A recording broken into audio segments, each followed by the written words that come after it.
The next speaker is not unknown to Yukoners and has been a very strong ally and a very strong supporter for what we're doing here today. I'd like to introduce Liz Hanson from the Democratic Party. Thank you very much, Don.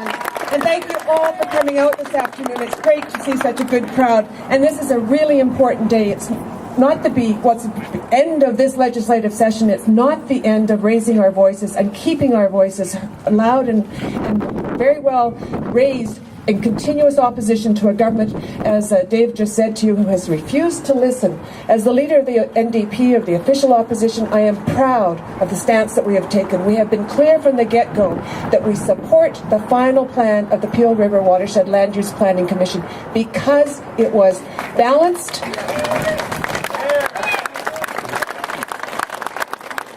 fundamentally because this plan reflects the wisdom of Yukoners, and it reflects the wisdom that goes back to the fact that we chose as Yukon people to negotiate a new relationship. And if we cannot, and if we will not, respect that relationship when it comes to the critical decisions that we have to make about how we make decisions going forward about the balance for our economy and our environment, recognizing we can't have a healthy economy without a healthy environment, then if we fall back on the old ways of doing things, if we reject the fact that this new relationship was meant to be enduring, it would be challenging. Of course it's challenging when you're faced with opposite and very powerful voices from a few saying don't do this. We, as the majority of citizens, have to keep saying these are the right decisions because they came as a result of people talking to each other and listening to each other. That's the challenge. We are challenged with listening and respecting what we hear. The Peel plan reflects almost a half a decade of careful listening, consideration, and then putting forward recommendations. So as the NDP official opposition, we join with Yukoners in saying to the Yukon Party, you must take this final plan, nothing else but this final plan as submitted to all of us, as to the First Nation parties to this agreement and to the government of Yukon, take it out to the public one last time and let us as Yukoners reflect on what's been said, and then the final decision will be made. But do not try to subvert the process as they've done over the last 6 months. Be honest, have some integrity, and let's take this plan forward.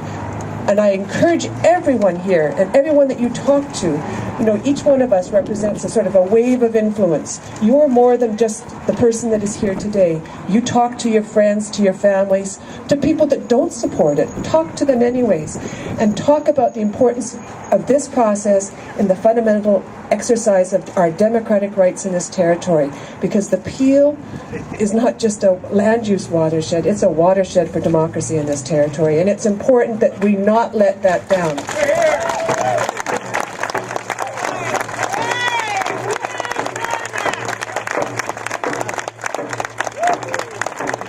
So we're going back into the Legislative Assembly for the last sitting of the spring sitting, but we're not finished on this. You're not finished. We're demanding that this plan, as submitted by the Land Use Planning Commission, be taken to the public now. Let's not wait till the summertime, which is that we think that's the strategy, to hold off till summer when the sort of people are diffused doing other things on the land, or summer activities take over. This must be dealt with now, and then let's get on with life and getting on to the rest of land use planning in this territory, which must be done before any further development. So thank you so much for all coming out, and thank you for the organizers. It's very much encouraging for those of us who sit on the opposition and sometimes our comments aren't welcome from the other side. So thank you.